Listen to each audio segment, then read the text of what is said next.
Simon and the Loyal and Forgiving Collective, my tale, which I think is a PG, has been, well, I think it's a PG, just about, has been weighing on my mind since the summer of 2014.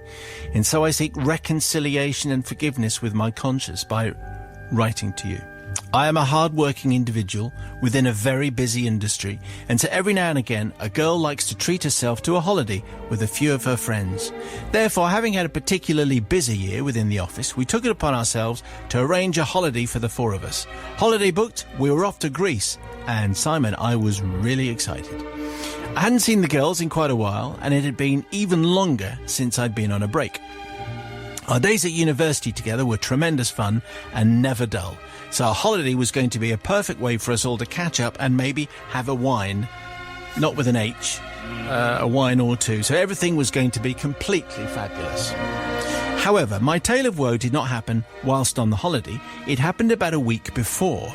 I decided that my poor, pasty body required a little bit of help and assistance to ensure that I did not succumb to the heat of the sun and look like a strawberry on my very first day in our Grecian paradise. That being the case, I booked myself a spray tan. I'd look great, my skin would be covered a little more, and all would be well. Have you ever had a spray tan, Matt? Because you seem like the kind of guy who would really go for that. I can't get enough of them. Yes. Bobby, have you ever had a spray tan? I've never had a spray tan. Okay, all right. I'm just checking anyway.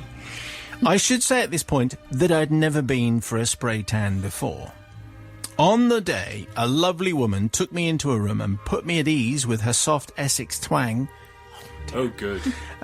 And laissez-faire approach to explaining what was going to happen next. No, I'm not going to do it.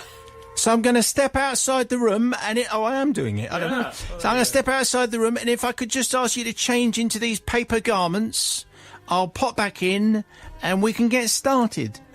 Thanks very much, I said. Well, off she popped and I began to change. However, the paper underwear was not attractive. This is a bit like our hospital one from a few months ago. The paper underwear was not attractive, Father Simon. Indeed, it didn't really seem to fit at all.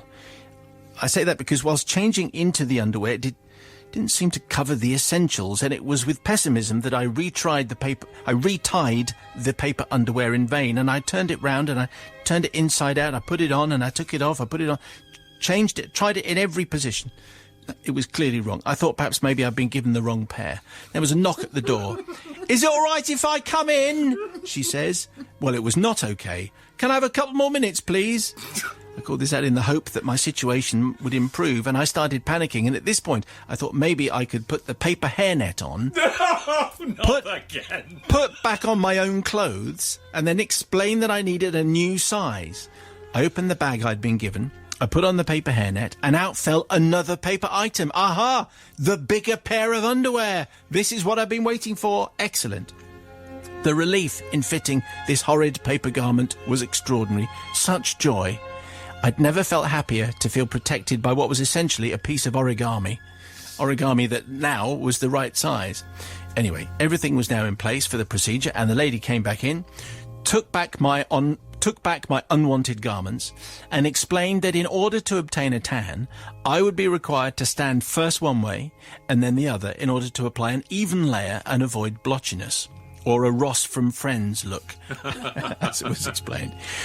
I was confident in her, and I was smug in my ability to apply paper clothes, and so we were about to begin.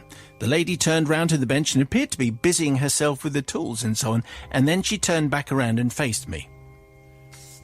And Father Simon, I recoiled in shock. Because it turns out that within the paper garments of mine, hers were in there too, in part of the kit.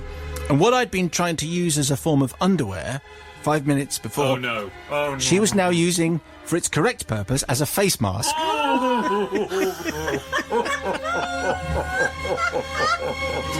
When she turned to face me, my heart lurched as to the realisation on my part what I'd just been doing. I said nothing. I didn't explain to the lady the confusion in my changing and my inability to tell the difference between underwear and a mask. Instead, I let her continue to make a very good job of making me look fabulous, whilst all the while wearing the face mask that moments before, just moments before, had been my ill-fitting underwear. She was using the elastic behind her ears, but I thought it went somewhere else. What?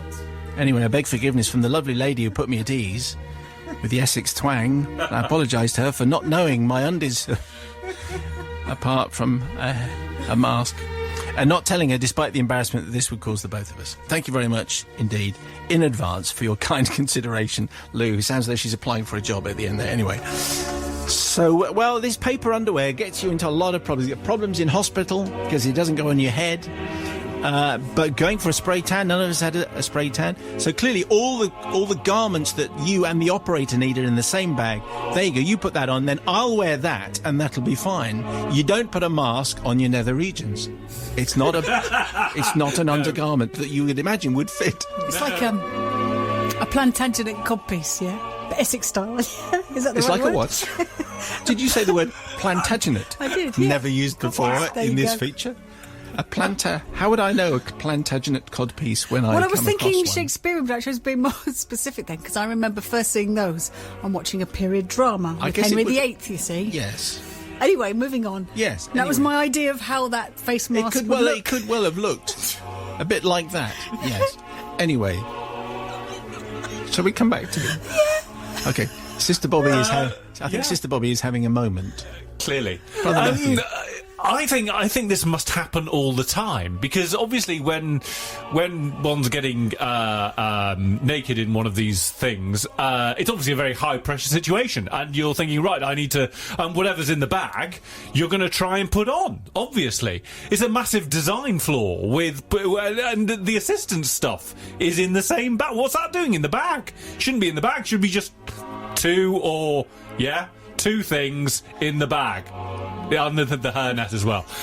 So that they should be in the bag. Why is everyone else's stuff in the bag? So I say definitely forgiven, because, you know... It's not Lou's fault, really. What are they doing putting the technicians' stuff in the bag? Bobby, are you ready to go yet? Yes, I am. The thing is considering where it was and where it was going to go, you really, really should have said you might want a new one of those. You might definitely Nothing's want going a to new happen one in a of couple of those. seconds, though, Well, is you it just really? it takes a couple of seconds. I think actually, though, I can forgive you for just making me laugh so much, Lou. So the loyal and forgiving I am.